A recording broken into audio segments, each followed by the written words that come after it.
ছোটবেলায় কই মাছের কাঁটা গলার মধ্যে ঢুকছিল, তখন ক্লাস 2-তে পড়ি। এরকমের একটা ঘটনা মনে আছে কিনা? মনে নাই? অন্যের বাড়ির আম পাড়তে গিয়া বাড়িওয়ালার সামনে পড়ছিলেন, 2টা থাপ্পড় দিছিল। এসব কথা মনে আছে না?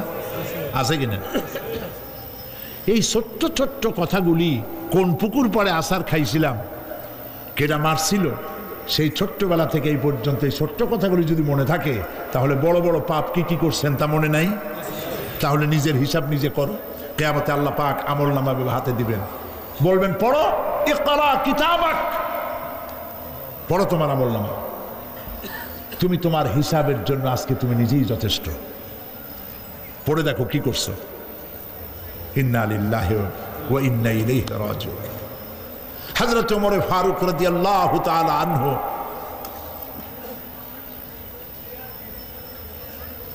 তিনি একবার অন্ধকার রাত্রে যাচ্ছিলেন, পিছনে ছিল অনেক লোকজন ছিল। হাঁটতে হাঁটতে তিনি প্রশ্ন করলেন, আচ্ছা তোমাদের মধ্যে কি কেউ আছে এমন বলতে পারো যে কোরআন শরীফের মধ্যে সব থেকে হতাশাব্যঞ্জক আয়াত কোনটি? একজন জবাবে বললেন, অন্ধকার পিছনে, অন্ধকারের মধ্যে পিছন থেকে একজন জবাব দিল, ফামান ইয়ামাল মিসকালা যাররাতিন খায়রান ইয়ারা ওয়া মান ইয়ামাল মিসকালা যাররাতিন শাররান ইয়ারা। এর অর্থ হলো, পৃথিবীতে কেউ যদি ছোট্ট একটি পাপ নেকির কাজ করে, সরিষা পরিমাণ নেকির কাজ যদি করে সেটা দেখতে পাবে, সরিষা পরিমাণ পাপের কাজ যদি করে সেটা দেখতে পাবে। ওমর রাদিয়াল্লাহু তাআলা আনহু কাঁদতেছিলেন। কিয়ামতে সব নেকি আর পাপ যা যা করছি সব দেখানো হবে। ইন্না লিল্লাহি ওয়া ইন্না ইলাইহি রাজিউন। আল্লাহ তুমি মাফ করে দাও আমাদেরকে, আমরা বলি আমিন। কতক্ষণ হাঁটার পরে তিনি প্রশ্ন করলেন, আচ্ছা মুমিনদের জন্য কোরআনের মধ্যে সব থেকে আশাব্যঞ্জক কোন আয়াত কি আছে? পেছন থেকে আওয়াজ এলো, মুমিনদের জন্য আশাব্যঞ্জক একটি আয়াত আল্লাহ রাব্বুল আলামিন কোরআনের মধ্যে দিয়েছেন, সেটি হচ্ছে লা তাকনাতু মির রাহমাতিল্লাহ। আমার রহমত থেকে, আল্লাহর রহমত থেকে হতাশ হয়েও না, নিরাশ হয়ে যেও না। অর্থ হচ্ছে এই, আমরা পাপ করেছি, আমরা সবাই গুনাহগার কিনা বলেন? স্বীকার করি আমরা সবাই গুনাহগার কিনা? সবাই গুনাহগার। এই গুনাহগার মানুষগুলি যদি গুনায় তওবা করে, গুনার জীবনে করব না তওবা করে কেউ যদি আল্লাহর রহমতের দিকে এক বিঘত অগ্রসর হয়, হাদিসে কুদসির ভিতরে এসেছে, আল্লাহ পাক বলেন আমি আমার ওই বান্দার দিকে এক হাত আগায়া যাই। কোন বান্দা যদি গুনাহ তওবা করে আর যদি গুনাহ না করে আমার দিকে যদি হেঁটে আসে, আমার রহমত বান্দার দিকে দৌড়াইয়া যায়। আল্লাহর গজবের চাইতে রহমত বেশি। বান্দা তোমার গুনাহ যদি আকাশ সমান হয়, আল্লাহর, তোমার গুনাহ যদি পাহাড় সমান হয়, আল্লাহর রহমত আকাশ সমান। তোমার গুনাহ যদি আকাশ সমান হয়, আল্লাহর রহমত তার আরশে আজিম ছায়া গেছে। সুবহানাল্লাহ। মাপ চাও, ক্ষমা চাও, তওবা করো, জীবনে গুনাহ আর করব না। যে ব্যক্তি তওবা করবে, গুনাহ থেকে বাঁচবে, আল্লাহ তাদেরকে রক্ষা করবেন। প্রিয় ভাইয়েরা, এই দুনিয়ার জিন্দেগিতে পৃথিবীর মহব্বতে আমরা পাগল হয়ে গেছি। সবাই শুধু টাকা টাকা, টাকা ছাড়া দুনিয়াটা ফাঁকা। দুনিয়া কা মজা লে লো, দুনিয়া তোমারি হ্যায়। খাও দাও ফুর্তি করো, দুনিয়াটা মস্ত বড়। এগুলি শয়তানদের কথা। কাদের কথা? শয়তানদের কথা। আল্লাহ বলেছেন কুলু ওয়া তামাত্তাউ, খা, জব্বার খাও, খা, খার ফুর্তি কর। মাতাউন কালিল সুম্মা মাওয়াহুম জাহান্নাম ওয়া বিসাল মাসির। সামান্য কয়েকদিনের জন্য দালান কোঠা বানাইয়া ফুর্তি কর, এরপরে জায়গা হবে জাহান্নামে। জায়গা হবে কোথায়? জাহান্নামে। প্রিয় ভাইয়েরা, এই দুনিয়াটার দৃষ্টান্ত একটা পরের স্ত্রীর মতো সুন্দরী যুবতী, রূপবতী, স্বাস্থ্যবতী পরের একটা স্ত্রী। এইটারে দেখে আফসোস করে কোনো লাভ আছে? জবাব দেন, যারা কথা বোঝেন তারা জবাব দেন। অন্যের সুন্দরী তরুণী তন্নী রূপবতী যুবতী, রূপের ছটায় চতুর্দিক আলোকিত, এরকম একটা পরের বউ দেখিয়া আফসোস করে কোনো লাভ আছে? ওর তো বিয়ে হয়ে গেছে, তুমি আফসোস করে লাভ কি? গলা দড়ি দিয়ে মরলেও লাভ নাই। এই পৃথিবী একটা সুন্দরী পর স্ত্রীর মতো, একে যত মহব্বত করবেন আল্লাহর রহমত থেকে তত দূরে চলে যাবেন, আর এই দুনিয়ার উপরে যত লাথি মারবেন আল্লাহর দিকে তত আগায় যাবেন। খালি টাকা চাই, টাকা টাকা। বাড়ি একটা আছে আরো 6টা চাই, দোকান 5টা আছে আরো 7টা চাই, গাড়ি একটা আছে আর 50টা চাই। এই চাই আর চাই, খাই আর পাই, এই করতে করতে মানুষের জীবন শেষ হয়ে যায়। আহারে, একেবারে খালি হাতে চলে গেল।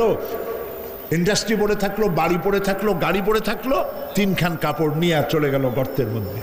আহারে, ছেলে মেয়ে বউ চোখের একটু পানি ফেলাইলো ওই দিন, আর কিচ্ছু না, কবরের মধ্যে রেখে দিল। এখন কবরের ভিতরে ফেরেশতা চলে এসেছে। বেঈমান হয়ে যদি মারা যেয়ে থাকে, ঈমান নিয়ে মরে নাই, বেঈমান হয়ে মারা গেছে, কলেমা মনে আসে নাই, জিজ্ঞেস করা হবে মান রব্বুকা মা দীনুকা মান নবিয়ুকা, কে তোমার রব, কি তোমার দিন, কে তোমার নবী? বেঈমান বলবে হায় হাতা লা আদরি, জানি না। নাউযুবিল্লাহ, বলে নাউযুবিল্লাহ, জানি না। এখানে আপনি মুখস্থ করে গেলেই যে ওখানে জবাব দিতে পারবেন এমনটি হবে না। আমল আমল করতে হবে, আমল তৈরি করতে হবে। আমল মানে কিন্তু এইটা না যে আপনি বসে বসে তসবিহ পড়বেন, এটা লোকের আমল করে, যে লোকটা খুব আমলদার, খুব আমল করে। আমলের ইংরেজি হচ্ছে ওয়ার্ক, বাংলা হলো কাজ। তো কেউ বসে বসে কোনো কাজ নাই, তসবিহ টিপতেছে, এটা কিন্তু আমল হইল? আপনার সমস্ত কাজগুলি হতে হবে আল্লাহরে খুশি করার জন্য। দোকানদারি করবেন আল্লাহরে খুশি করার জন্য করেন। কবরের ভিতরে জবাব দিবে আমি কিছু জানি না। কিছুই যখন জানলো না, শাস্তি শুরু হয়ে যাবে। সিজ্জিনে তার রূহ রাখা হবে, এ মাটির দেহ মাটির সঙ্গে মিশে যাবে। কবরের মধ্যে কোনো প্রচন্ড শাস্তি বা জাহান্নামের আগুন ইত্যাদি দিয়েছি, প্রচন্ড কোনো শাস্তি হবে না। শাস্তি হবে কবর আযাব, আযাবুল কবর হক, আযাবে কবর হবে, তবে জাহান্নামের শাস্তি মতো হবে না। আসামি কনভিক্টেড না হওয়া পর্যন্ত, বিচার না হওয়া পর্যন্ত যেমন ফালায় রাখে জেলখানার কোনো রুমে বা হাজতখানায়, ওই রকম সিজ্জিন নামক একটা জায়গা আছে, ওইখানে রেখে দেবে। শাস্তি হবে কিসের উপরে? রুহের পরে। অনেকে মনে করে যে কবর হলো ওই শুধু মাটির মধ্যে ওইটা, কিন্তু এইটার নাম শুধু কবর না। মানুষের জীবনের 4টে স্তর। কয়টা স্তর? একটা হলো আলমে আরওয়াহ, আরেকটি হচ্ছে আলমে আজসাম অথবা আলমে আসবাব, আরেকটি হচ্ছে আলমে বারজাখ, আরেকটি হচ্ছে আলমে আখিরাত। কয়টা হলো? 4টা। আলমে আরওয়াহ রুহের জগৎ, যেখান থেকে আমরা আসছি। আর আলমে আজসাম বা আলমে আসবাব হলো বস্তু জগৎ, যেখানে আমরা আসি। এরপরে মৃত্যু থেকে শুরু করে কিয়ামতের দিন পর্যন্ত যে সময়টা, এই সময়টার নাম হলো আলমে বারজাখ। বারজাখ শব্দের অর্থ হলো জবনিকা, পর্দা, স্ক্রিন, একটা পর্দার আড়ালে নিয়ে যাওয়া হবে। এরপরে হবে আলমে আখিরাত, যেখানে জবাবদিহির জন্য সকলকে উঠতে হবে। শাস্তি হবে রুহের উপরে। এখন আপনি বলবেন যে রুহের শাস্তি হয় কেমনে? রুহ তো দেখা যায় না। রুহ কি দেখা যায়? রুহ সম্পর্কে প্রশ্ন করা হয়েছে, ওয়ায়াসআলুনাকা আনির রূহ কুলির রূহু মিন আমরি রাব্বি।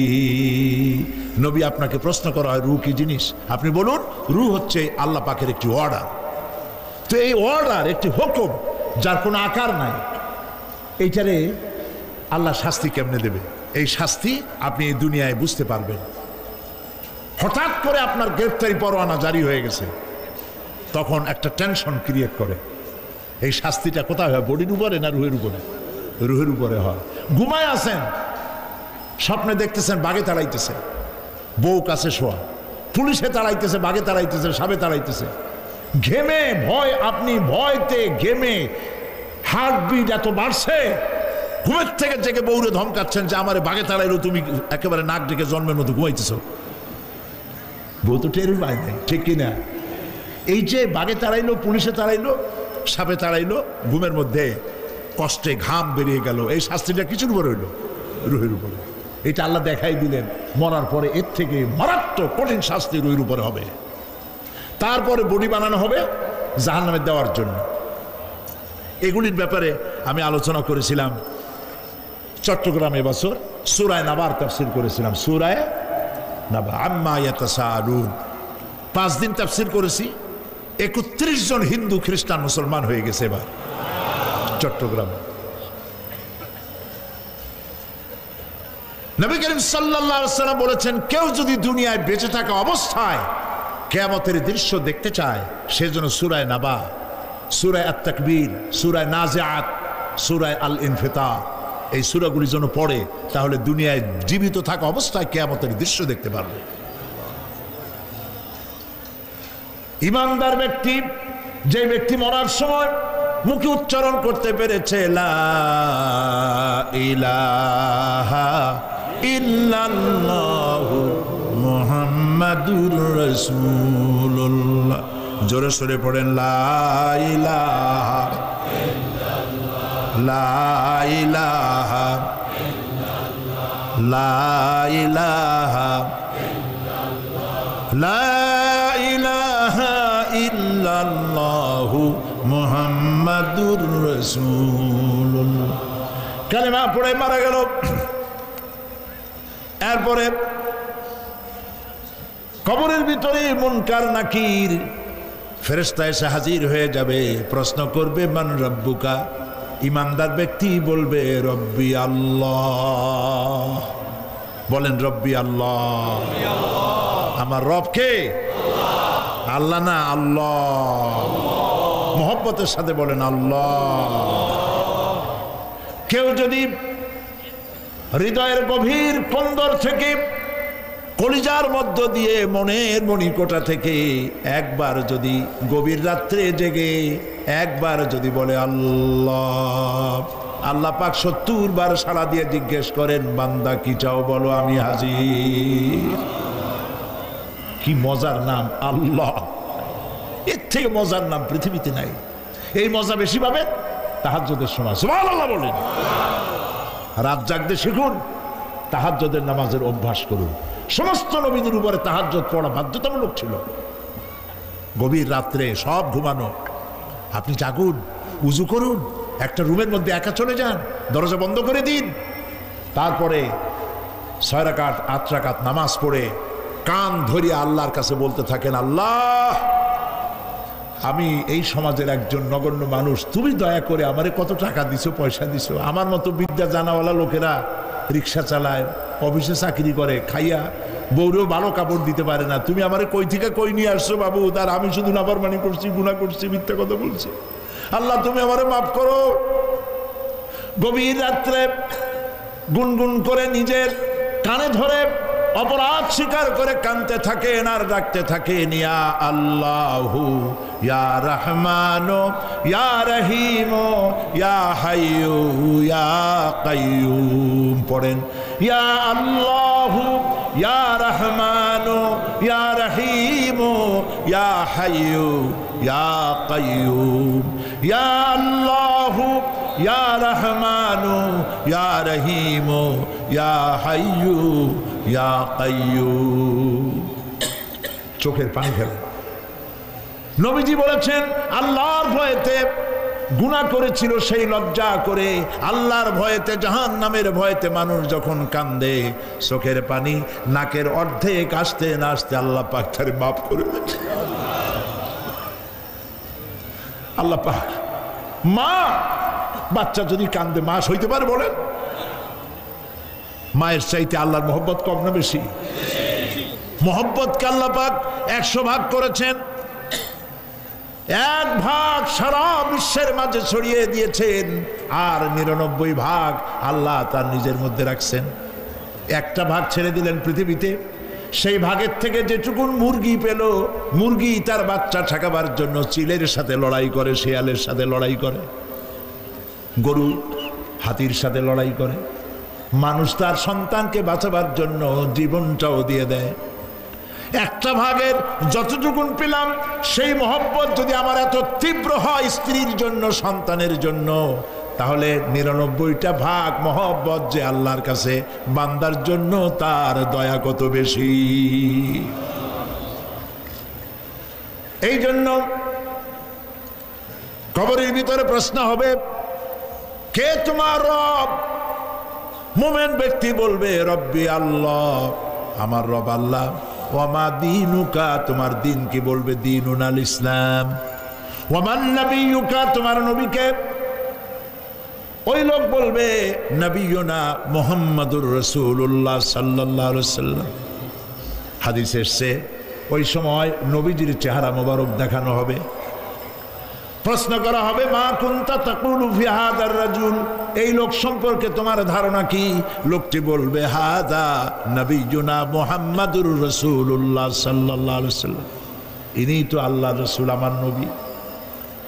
সঙ্গে সঙ্গে গায়েব থেকে আওয়াজ হবে ফাফরিশু বিল জান্নাতি ওয়ালবিসু বিল জান্নাহ, ও আমার ফেরেশতারা আমার বান্দার জন্য জান্নাতের বিছানা কবরের মধ্যে বিছায় দাও, আর আমার বান্দাকে জান্নাতের পোশাক পরায় দাও, জান্নাতের পোশাক পরায় দাও, জান্নাতের বিছানা বিছায় দাও, আর তার কবরটাকে প্রশস্ত করো ইলা মাদ্দা বাসারা, যদ্দূর তার চোখের দৃষ্টি যায় অদ্দূর বড় বানায় দাও কবর। ফেরেশতারা বলবেন নোম কানাউমুল উরুস, দুলামিয়া যেমন বাসর সজ্জায় বউ নিয়ে ঘুমায়, তুমি আরামে ঘুমায় থাকো ইলা ইয়াউমিল কিয়ামা। ভাই সাহেব, এই পৃথিবীর সব ফাঁকিবাজি, মোহ, সব মোহ, স্ত্রী পুত্র পরিজন মাল ধন কিচ্ছু না, কোনো দাম নাই। আল্লাহকে ভয় করুন, আল্লাহকে ভয় করে চলুন। ভয় তো করতে পারলাম না, এত বড় একটা রমজান মাস চলে গেল, রোজা আসছিল তাকওয়া সৃষ্টি করার জন্য, সারা জীবন রোজা রাখলাম, মুত্তাকি হইতে পারলাম না। এটা ঠিক কিনা বলুন? সারা জীবন রোজা রাখলাম, মুত্তাকি হইতে পারি নাই। এখনো মিথ্যা কথা বলি, ওজনে কম দেই, খাদ্যে ভেজাল দেই, কথা ঠিক কিনা? মিথ্যা কথা বলতেছেন, মিথ্যা কথা বলা কবিরা গুনাহ, মিথ্যা কথা বলা সমস্ত গুনার মা। কথায় কথায় মিথ্যা বলা হচ্ছে। দোকানদারি করতেছেন, কষ্ট করে মাল কিনছেন, লাভের জন্যই তো কিনছেন, মিথ্যা কন কেন? ওজনে কম দিচ্ছেন, ভেজাল দিতেছেন, ভেজাল দিয়া কম দিয়া কয় টাকা উপার্জন করবেন? আর কতগুলি খাইতে পারবেন আপনি? চাউলের মধ্যে তুষ দিলেন, কুড়া দিলেন, পাথর দিলেন। আহারে মুসলমান, কি কপাল পোড়া! ওজন দিতে গিয়া একটু খিস দিয়ে ধরে যেদিকে পাথরটা, আর মালটা যেদিকে সেদিক টিটু নিচু করে দেয়। যে কেনে সে মনে করে মাশাআল্লাহ, লোকটা তো খুব ভালো, আমার তো বেশি দিছে। কিন্তু বাড়ি যেয়ে দেখবেন আপনারা 14 গ্রাম কম দিয়েছে। ও 14 গ্রাম তো না, এখন তো গ্রাম বলে, আগে তো আমরা ছটাক মটক বলছি, এখন গ্রাম বলে সুবিধার জন্য। এগুলি কি আমি বানায় বলতেছি না? কথা ঠিক। লাভটা কি? কি লাভ? জমিনের আইল ঠেলতেছেন, পরের জমিন দখল করতেছেন, বোনেরে ঠকাইছেন, ভাইরে ঠকাইছেন, ভাইয়ের সম্পত্তি ফেরত দেন নাই। আহা, এই যে দুরবস্থার সৃষ্টি হলো, আমলের পরিবর্তন হলো না। মসজিদ বানাইছি সব দালান, মসজিদগুলি সব বিল্ডিং হয়ে গেছে। নবী করিম সাল্লাল্লাহু আলাইহি ওয়াসাল্লাম বলেছেন মাসাজিদুহুম আমিরাতুন ওয়া হিয়া খারাবুম মিনাল হুদা, মসজিদগুলি সব দালান হয়ে যাবে শেষ যুগে। এগুলি নবী করিম সাল্লাল্লাহু আলাইহি ওয়াসাল্লামের ভবিষ্যৎবাণী। মসজিদগুলি কি হবে? সব বিল্ডিং হয়ে যাবে। ওয়া হিয়া খারাবুম মিনাল হুদা, হেদায়েত থেকে খালি হয়ে যাবে। হেদায়েত নাই, খালি মসজিদ, building, tiles, mosaic, air condition সব আছে, হেদায়েত নেই। কবি বলতেছেন मस्जिद तो बना ली है शब भर में ईमान की हरारत वालों ने, मन पुराना पापी रहा बरसों में नमाजी बनना सिखा। মন চাইছে তাড়াতাড়ি করে মসজিদ একটা বানাই ফেলাইছে, কিন্তু বছর বছর নামাজ পড়লো, মন সেই পুরানা পাপী রয়ে গেছে, সেই পাপ থেকে সে বাঁচতে পারে নাই। এই জন্য বিশ্বকবি আকবাল বলেন মসজিদ মে মরসিয়া খাহে কে নমাজি ন রহি, মসজিদ মে মরসিয়া খাহে कि नमाजी न रही यानी वो साहिबे औसाफे हिजाजी न रही। मस्जिद কাঁদতেছে আমার সেই নামাজি কই। যেই নামাজিরা যখন নামাজ পড়তো পাখি এসে মাথার উপরে বসতো, পাখিতে বুঝতে পারতো না যেটা মানুষ না গাছ। সুবহানাল্লাহ। আর এখন ইমাম যদি নামাজ পড়তে আত্মাহিত পড়তে দেরি করে, ধীরে ধীরে পড়তেছে, পিছন থেকে সিগন্যাল মারা শুরু করে, বেয়াদব। ইমাম যদি নামাজের মধ্যে, ইমামকে কখনো গলায় কাশি দিয়ে আপনি ডিকটেট করতে পারবেন না, বেয়াদবি, নামাজ নষ্ট হয়ে যাবে। অনেকে করে কিনা বলে, ওর নিজেরটা শেষ হয়ে গেছে এই জন্য ইমাম করে না কেন, সেই জন্য কাশি দেয়। এটা ফাজলামি করার জায়গা নয়। প্রিয় ভাই সব, সুতরাং আমল যদি ভালো না হয় মসজিদ সুন্দর বানায় লাভ হবে না। আমল যদি ভালো না হয় সুন্দর জামা টুপি পরে কোনো লাভ হবে না। শরীরে হয়েছে ক্যান্সার আর মাথায় মাখতেছে লক্ষ্মী বিলাসের তেল, লাভ আছে? বলেন লাভ আছে? কোনো লাভ নাই। আমল পরিবর্তন, মিথ্যা ছাড়তে হবে, মিথ্যা ছাড়তে হবে। ওয়াদা করতে পারবেন যে মিথ্যা আর বলবো না? পারবেন? ওজনে কম দেব না, ওয়াদা করতে পারবেন? জমিনের আইল ঠেলবো না, পরের হক নষ্ট করবো না, অহংকার করবো না, পারবেন? তাহলে জান্নাতের রাস্তা ক্লিয়ার হবে, নইলে ক্লিয়ার হবে না। ওয়াদা করি, বলেন ইয়া আল্লাহ। দুই হাত উঁচু করেন, বলেন ইয়া আল্লাহ, তোমার পবিত্র নামে কসম করি, ওয়াদা করি, যতদিন পর্যন্ত মালাকুল মউত আমার মাথার কাছে না আসতেছে, ফরজ নামাজ, ফরজ রোজা ছেড়ে দেব না। ইয়া আল্লাহ, আর মিথ্যা কথা বলবো না, ওজনে কম দেব না, খাদ্যে ভেজাল দেব না, অধীনস্থ নারীদেরকে বেপরদা রাখবো না, অহংকার করব না, সুদ খাবো না, সুদ দেব না, ঘুষ খাবো না, ঘুষ দেব না, শিরক করব না, বেদাত করব না। আল্লাহ তাআলা তুমি দয়া করে আমার ওয়াদা কবুল করো, আমিন। হাত নামা, আল্লাহ পাক কবুল করুন, সবাই বলেন আমিন। যদি এই ওয়াদা পালন করতে পারি জান্নাতের রাস্তা ক্লিয়ার হয়ে যাবে। আর ওয়াদা পালন করতে পারবো না, ওয়াজের মাহফিল আইসা কোনো লাভ নেই। বছরের পর বছর ওয়াজ শুনবেন, আমলের পরিবর্তন হবে না, কোনো লাভ নাই। দোকানদারেরা ওজন টোজন ঠিক মতো দেন, মিথ্যা কথা বলা বাদ দেন, ওজন একটু কমাইয়ে কমাইয়ে দিয়া, খাদ্যে ভেজাল দিয়া কোনো লাভ নাই। এগুলি আপনি কবরে নিতে পারবেন না, শুধু পাপ আর পাপ। কথা বুঝে আসছে আপনাদের? আর প্রত্যেকটি মানুষকে তাওহীদবাদী হতে হবে, শিরক মুক্ত হতে হবে। শিরক হলো মাজারগুলিতে গিয়ে মনের আশা আকাঙ্ক্ষা সেখানে বলা, এটি হচ্ছে শিরক। এই কাজ আপনারা করবেন না। কুমিল্লা কি মাজার আছে? আছে? কোন মাজারে যাবেন না, কোনোদিন যাবেন না, কোনো প্রয়োজন নাই। বিপদে পড়েছেন, উজু করবেন, মসজিদে চলে যাবেন, সুবহানাল্লাহ বলেন। মসজিদে গিয়ে 2 রাকাত কাজায়ে হাজতের নামাজ পড়বেন, আল্লাহর কাছে কাঁদবেন। মাজারে যিনি শুয়ে আছেন বিশ্বাস করেন, কোরআন শরীফ আমার সামনে, বিশ্বাস করুন, যিনি কবরে শুয়ে আছেন আপনাকে 4 পয়সার উপকার করতে পারবে না। মাঝখানে আপনি শিরকের গুনাহ নিয়ে আল্লাহর দরবারে হাজির হবেন। মাজারে টাকা দিবেন না, পয়সা দিবেন না, মানত করবেন না। মাজার একটা ব্যবসা। মাজার আজকাল কি, মাজার আর রস সব ব্যবসা।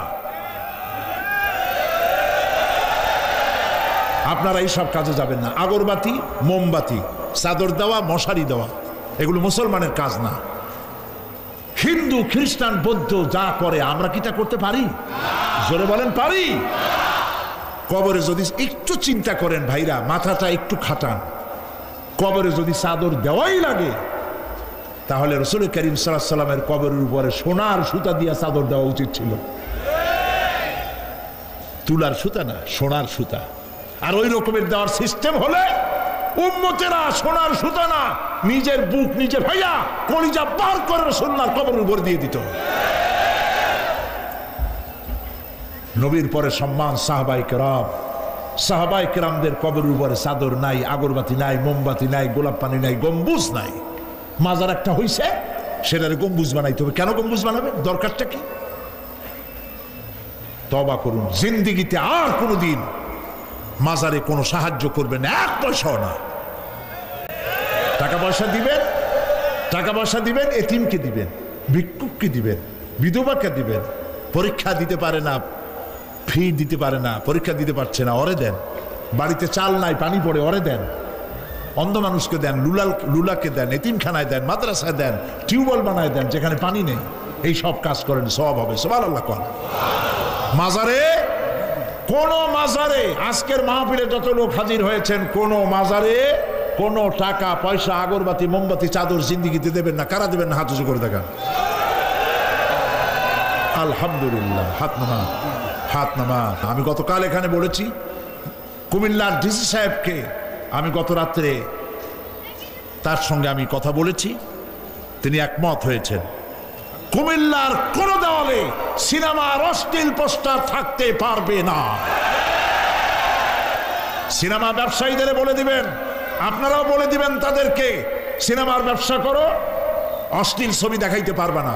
বাইরে লেখা থাকবে একটার, ভিতরে কাটপিস দেখাবা ইংলিশ ছবি। এই হারাম ব্যবসা, সিনেমার ব্যবসা যারা করে, ওদের মতো কপাল পোড়া আকাশের নিচে জমিনের উপরে আর নাই। কারণ কি জানেন? কারণ কি? আরে বাবা থামো, কারণ কি সেটা শোনেন। কারণ হচ্ছে, মসজিদ যে বানাইলো, ওই মসজিদে যতদিন নামাজ হবে, জিকির হবে, তেলাওয়াত হবে, কিয়ামত পর্যন্ত যে পয়সা দিছিল সে সওয়াব পাবে। আর সিনেমা যে বানাইলো, সিনেমা দেখিয়া এরকম বই কি কুমিল্লা আসছে? এমন একটা লোকেরা বলা বলি করতেছে, সুবহানাল্লাহ, এমন একটা ছবি আসছে, যারাই দেখলো সব উমরা করতে রওনা হয়ে গেছে। এমন ছবি আসছে যা দেখিয়া সমস্ত মানুষ তাহাজ্জুদ পড়া শুরু করছে। এরকম হয়েছে। যত ছবি আসলো, ছবি দেখলো, পরের মেয়ে কেমনে হাইজ্যাক করবে, কেমনে ব্রিফকেসের মধ্যে বন্দুক, রাইফেল, গুলি ভাঙ্গে চুরে থুইয়া 10 তলার গ্লাস ভাঙ্গা লাভ দিয়ে পড়ে, খালের মধ্যে পড়ে, নদীর মধ্যে দিয়ে ফুড়িয়ে উঠে, পাহাড়ের উপর দিয়ে পরের মেয়ে নিয়ে দৌড় দিল। এই সব সন্ত্রাসী, ডাকাত, জেনাকার, বদমাশ তৈরি করা হয়। ঠিক না বলো? এই সিনেমা যারা বানাইছো, কান খুলে শোনো। এই সিনেমা যারা দেখতে আসলো, জোহরের নামাজ গেল, মাগরিবের নামাজ গেল, আসর গেল, এশার নামাজও গেল, ঠিক কিনা? এতগুলো নামাজ গেল, আর তারপরে চরিত্র নষ্ট করলো। চরিত্র নষ্ট করে ফেন্সিডিল খাইলো, এরপরে চুরি করলো, ডাকাতি করলো, সন্ত্রাস করলো, জেনা করলো। বেটা তুই মর, যে সিনেমা বানাইছো মর, মরে দেখবি কিয়ামত পর্যন্ত এই সিনেমা দেখে যত লোকের চরিত্র নষ্ট হয়েছে, সমস্ত পাপ মাথায় নিয়ে কিয়ামতে আল্লাহর দরবারে দাঁড়াতে হবে। সুতরাং সিনেমার ব্যবসায়ীরা কানে ধরে সিনেমায় ঝাঁচা বেড়ে দূর করে দাও। যদি মুসলমান হও, মুসলমানের যদি জন্ম দিয়ে থাকে, সিনেমার ব্যবসা বাদ দিয়ে দাও। আল্লাহ রহম করুক, বলেন আমিন। কপাল পোড়া না হইলে সিনেমার ব্যবসা, এত ব্যবসা থুইয়া তুমি মানুষের চরিত্র ধ্বংস করার জন্য ব্যবসা করতেছ। এরপরে আকাশ সংস্কৃতি, কে যাবে? আকাশ সংস্কৃতি ডিশ এন্টিনার মাধ্যমে, সাইবার ক্যাফে এগুলি বানায়া রাস্তার মোড়ে মোড়ে দোকান করে, কম্পিউটারের ভেতরে, ক্যাসেটের ভিতরে, ইন্টারনেট ইত্যাদির মধ্য দিয়ে অশ্লীল ছবি প্রদর্শিত হচ্ছে। রাস্তার মোড়ে মোড়ে উঠতি বয়সের যুবক যুবতী মেয়েগুলি নষ্ট হয়ে যাচ্ছে। নাউজুবিল্লাহ বলে। এগুলি জনগণকে ঐক্যবদ্ধ হতে হবে, এগুলির বিরুদ্ধে মোকাবেলা করতে হবে। সরকারকে এগিয়ে আসতে হবে অশ্লীলতা বন্ধ করার জন্য। কারণ আল্লাহ পাক বলেছেন, প্রকাশ্য এবং গোপনীয় সব রকমের অশ্লীলতা আল্লাহ পাক হারাম করে দিয়েছেন। অশ্লীল কোনো কাজ করা যাবে না। প্রিয় ভাই সব,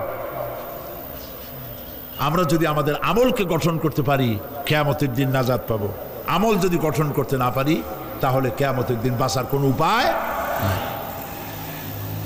প্রিয় ভাইয়েরা, এই জন্য আল্লাহ রাব্বুল আলামিন কোরআনে কারীমের মধ্যে বলেছেন, আল্লাযী খালাকাল মাউতা ওয়াল হায়াতা লিয়াবলুয়াকুম আইয়ুকুম আহসানু আমালা। আমি পরীক্ষার জন্য এই জীবন দিয়েছি তোমাদেরকে, পরীক্ষা হবে। এই পরীক্ষা, জীবন আর মৃত্যু দুটি জিনিস দিয়েছি পরীক্ষা করার জন্য। এই পরীক্ষার জন্য তোমরা পাস করতে পারো। পরীক্ষা আসছে, এখন প্রশ্নপত্র সব ফাঁস করে দেওয়া হয়েছে। প্রশ্নগুলি সঠিকভাবে আদায় করুন। প্রশ্নগুলি পড়ুন এবং জীবনটাকে সেইভাবে গড়ুন। নামাজটা সহি করে আদায় করুন। বহু মুসলমান আছে নামাজই পড়ে না, নামাজ পড়তে জানেও না। নবী করিম সাল্লাল্লাহু আলাইহি ওয়াসাল্লাম বলেছেন, সাল্লু কামা রাআইতুমুনি উসাল্লি, নামাজ পড়ো সেইভাবে যেভাবে আমাকে তোমরা পড়তে দেখো। সুবহানাল্লাহ। আর রাসূলুল্লাহ কেমনে নামাজ পড়তেন, এইটা বর্তমান বিশ্বের শ্রেষ্ঠ হাদিস বিশারদ আল্লামা নাসিরউদ্দিন আলবানী তিনি ইন্তেকাল করেছেন। আল্লাহ পাক তাকে জান্নাতুল ফেরদাউসের মেহমান বানায় নিক, বলেন আমিন। তার লেখা বই আছে রাসূলুল্লাহ সাল্লাল্লাহু আলাইহি ওয়াসাল্লামের নামাজ, বইয়ের নাম রাসূলুল্লাহ সাল্লাল্লাহু আলাইহি ওয়াসাল্লামের নামাজ, ছোট্ট একটা বই। এই বইটা আপনারা কিনবেন। এই বইটা যেভাবে লেখা আছে নামাজ সেইভাবে পড়বেন। নামাজ রাসূল করিম ঠিক যেভাবে পড়েছেন ওইভাবেই লেখা আছে। আপনি আন্দাজে পড়লে হবে না, টুকুর টাক্কুর করে কয়েকটা সেজদা দিলেই হবে না। তাদিল আরকান, একটা সেজদা থেকে আরেকটা সেজদার মাঝখানে সময় দিতে হবে, রুকু থেকে দাঁড়ায় সময় দিতে হবে, ধীরে ধীরে নামাজ পড়তে হবে। অথচ আমরা নামাজ পড়ি সব থেকে ব্যস্ততার সাথে, দ্রুত, রকেট সার্ভিস। কোরআন শরীফের ভিতরে নামাজের গুরুত্ব সর্বাধিক দেওয়া হয়েছে। নামাজের কথা কয়বার বলা হয়েছে? 82 বার। 82 বার আল্লাহ পাক বলেছেন নামাজ আদায় করো, 82 বার বলেছেন। আর নবীজি বলেছেন লা দীনা লিমান লা সালাতা লাহু, যার কাছে নামাজ নাই তার কাছে দিন বলে কোনো জিনিস নাই। মান তারাকা সালাতান মুতাআম্মিদান ফাকাদ কাফারা, ইচ্ছে করে যে ব্যক্তি নামাজ ছেড়ে দিল কাফের হয়ে গেল, বলেন নাউজুবিল্লাহ। কিয়ামতের দিন, বুখারী শরীফের হাদিস, আল্লাহ পাকের নবী বলেছেন কিয়ামতের দিন সর্বপ্রথম আল্লাহ জিজ্ঞেস করবেন বান্দা নামাজ পড়ছো কিনা। প্রথম প্রশ্ন কি বলেন? প্রথম প্রশ্ন কি? যার নামাজ কবুল তার সমস্ত নেক আমল মঞ্জুর, যার নামাজ কবুল হবে না কোনোটাই মঞ্জুর হবে না। কথা বুঝতে পেরেছেন? নামাজ সঠিকভাবে আদায় করতে হবে। নবী করিম সাল্লাল্লাহু আলাইহি ওয়াসাল্লাম ইন্তেকালের 5 দিন আগে থেকে জ্বরাক্রান্ত হলেন, রোগাক্রান্ত হলেন, জ্বরে আর মাথার যন্ত্রণায় অস্থির হয়ে যেতে লাগলেন, বেহুশ হন আবার হুশ হন। যেদিন তিনি ইন্তেকাল করবেন তার আগের দিনেও তিনি জোহরের নামাজ পড়ার জন্য সাহাবীদের কাঁধের উপরে ভর দিয়ে নামাজ পড়তে গেছেন। পা উঁচু করে নিতে পারেন নাই, পা টেনে টেনে নিয়েছেন। তিনি সেখানে খুতবা দিলেন, বললেন ও আমার উম্মতেরা, এই পৃথিবীতে আল্লাহ রাব্বুল আলামিন তার এক বান্দাকে পৃথিবীর সব জাগতিক সম্পদ দিতে চেয়েছিলেন, কিন্তু সেই বান্দা সব জাগতিক সম্পদকে উপেক্ষা করে আল্লাহর সঙ্গে দিদার করা বেশি পছন্দ করেছেন। কেউ কিছুই বুঝলো না। হযরত আবু বকর রাদিয়াল্লাহু তাআলা আনহু খুব কাঁদতে লাগলেন। তিনি বুঝতে পেরেছেন যে এই পৃথিবীতে সমস্ত সম্পদ দিতে চেয়েছিলেন আল্লাহ যাকে, তার নাম বিশ্বনবী। তিনি সবগুলি উপেক্ষা করে আল্লাহর সঙ্গে দিদার করা বেশি পছন্দ করেছেন। আমরা অতি তাড়াতাড়ি নবীজি থেকে নবীর এতিম হয়ে যাব। পরের দিন ইশার নামাজে রক্ত হলো, আজান হয়ে গেল, মসজিদে মুসল্লিরা ভরে গেছে, সাহাবায়ে কেরাম সব এসে গেছেন। হুজুরের জন্য বহুক্ষণ অপেক্ষা করার পর হযরতে আবু বকর রাদিয়াল্লাহু তাআলা আনহু তিনি ইমামতির জায়গায় দাঁড়ায় গেছেন। নবীজি বেহুশ অবস্থায় ছিলেন ঘরের মধ্যে। হুশ আসার পর তিনি হযরত আয়েশাকে বললেন, আয়েশা, মসজিদে নববীতে এখন কি হতেছে? তিনি বললেন, নামাজ হচ্ছে। লোকেরা আপনার অপেক্ষা করেছে, কিন্তু আপনাকে না পাইয়া দীর্ঘক্ষণ অপেক্ষা করার পর আপনাকে না পেয়ে আমার বাবার ইমামতিতে তারা নামাজ পড়তেছে, কিন্তু মুসল্লিদের মধ্যে কান্নার রোল পড়ে গিয়েছে। তাদের ধারণা হয়েছে নবীজির জায়নামাজে যখন হযরত আবু বকর দাঁড়ায় গেছে, নবীজির পিছনে নামাজ পড়া আর আমাদের কিসমতে হবে না। নবীজি বলছেন, আয়েশা রে, মসজিদে নববীর দিকের দরজাটা খুলে দাও, আমি নামাজের দৃশ্য দেখতে চাই। দরজা খুলে দেওয়া হলো। নবীজি কোন রকম মাথা উঁচু করে মসজিদে নববীতে নামাজের দৃশ্য নিজে অবলোকন করে আবার শুয়ে পড়লেন। হযরত আয়েশা লক্ষ্য করে দেখেন নবীজির চোখের পানি দিয়ে কোনা দিয়া পানি বেয়ে বেয়ে পড়ছে। হযরত আয়েশা প্রশ্ন করলেন, ইয়া রাসূলুল্লাহ, নামাজের দৃশ্য দেখি কাঁদছেন কেন? হুজুর বলেন, আয়েশা রে, এটা কোনো দুঃখের পানি নয়, আমি কাঁদতেছি এই জন্যে, এই নামাজের জামাত কায়েমের জন্য তায়েফের ময়দানে অনেক রক্ত ঝরেছে, আবার ওহদের ময়দানে দান দান শহীদ হয়েছে, সাহাবায়ে কেরাম জীবন দিয়েছে। আজ আমি দেখতে পেলাম আমার উম্মতেরা জামাতে নামাজ পড়ছে। আমার ধারণা হলো ভবিষ্যতে কিয়ামত পর্যন্ত আমার উম্মতেরা এইভাবে জামাত বন্দী হয়ে নামাজ আদায় করবে। নবীজি আবার বেহুশ হয়ে পড়লেন। মসজিদে নববী থেকে আজ আর কেউ বাড়ি যায় না, সবাই কান্দে। আজ রাত বোধহয় নবীজি কাটাবেন না। মেয়েরা কাঁদতেছে, সাহাবায়ে কেরাম কাঁদতেছেন, আজওয়াজে মুতাহারাত তারা কাঁদতেছেন। নবীজির আবার হুশ হলো, তাকায় দেখেন ঘরের মধ্যে কান্নাকাটি, মসজিদে নববীতে কান্নাকাটি। সব থেকে বেশি কাঁদতেছেন মা ফাতেমা। নবীজি হযরত ফাতেমার কান্না দেখে ইশারা করলেন, কাছে আয়। হযরত ফাতেমা রাসূলের কাছে গেলেন। নবীজি কানে কানে কি যেন বললেন, কান্নাটা বন্ধ হয়ে গেল। হযরত আয়েশা জিজ্ঞেস করলেন, মা তোমার আব্বা তোমার কানে কি বললো আর কান্না বন্ধ হয়ে গেল? হযরত ফাতেমা বলে, আম্মাজি আমার আব্বা আমাকে বললেন, মা ফাতিমা তোমার কান্না আমার বরদাস্ত হয় না, কেঁদো না, আমি মৃত্যুর পরে সকলের আগে তোমার সাথে আমার দেখা হয়ে যাবে। হযরত ফাতেমা বলছেন, আম্মাজি আমি বুঝতে পেরেছি আমার আব্বার এই কথার অর্থ কি। নবীজির ইন্তেকালের পরে আত্মীয় স্বজনের মধ্যে সবার আগে আমার মৃত্যু হবে, আর আমার পিতার সাথে আমি মিলিত হতে পারবো।